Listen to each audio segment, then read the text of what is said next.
Welcome back, everyone. Today, we're diving into a topic that affects every single one of us, air quality. It's fascinating how we often take the air we breathe for granted. When was the last time you considered what's actually swirling around us? There's a real-time, 3D animated air pollution map that's gained popularity, allowing us to visualize air quality in our areas. So how cool is that? It's almost like having a weather map, but for pollution. Oh wow, that's actually really interesting. So can I just pull up this map and see how bad it is outside right now? Exactly. It's almost like playing a video game where you're dodging pollution instead of avoiding bad guys. You can even join a global community by setting up your own monitor too. Imagine being part of a super sleuth club dedicated to tracking air quality. Haha, that's kind of cool.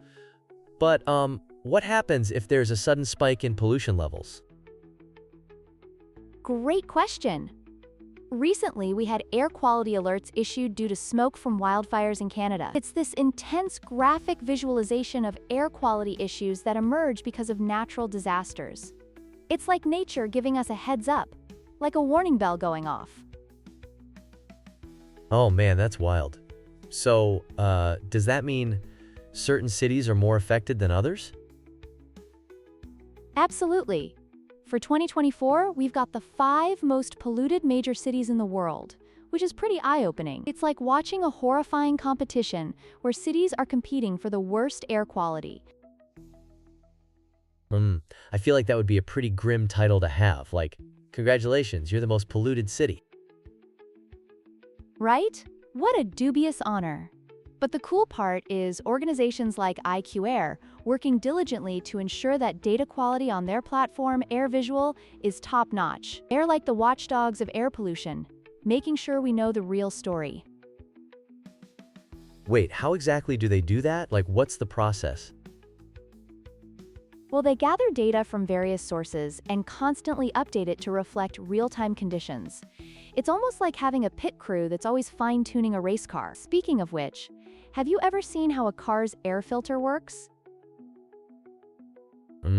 Kinda? Like, it traps the bad stuff, right? Exactly. And speaking of filters, let's talk about air purifiers. IQ Air offers models like the award-winning Health Pro series and the Smart Atom series. They're essentially air filters for your home, removing pollutants and allergens to keep our indoor air clean. Wow, I didn't even know there were different types. Does using one really make that much of a difference? Absolutely. The current air quality in Kilinito, Addis Ababa, shows an AQI of 64, which is classified as moderate. The main pollutant is PM 2.5 at 16.1 micrograms per cubic meter. For sensitive groups, like children and the elderly, they should minimize outdoor exercises, keep windows closed, wear masks, anything to reduce the impact.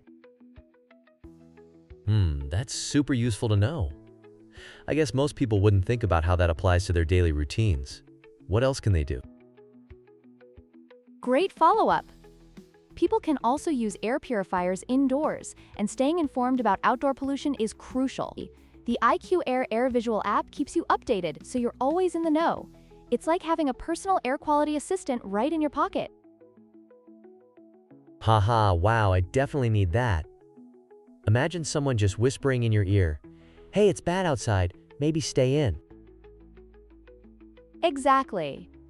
And honestly, with everything changing, wildfires, pollution from major cities, staying informed can really improve your health and well-being. It's like this invisible superpower we can harness. Oh my goodness, I love that analogy. So, my air quality superpower is just knowing when to go outside or not?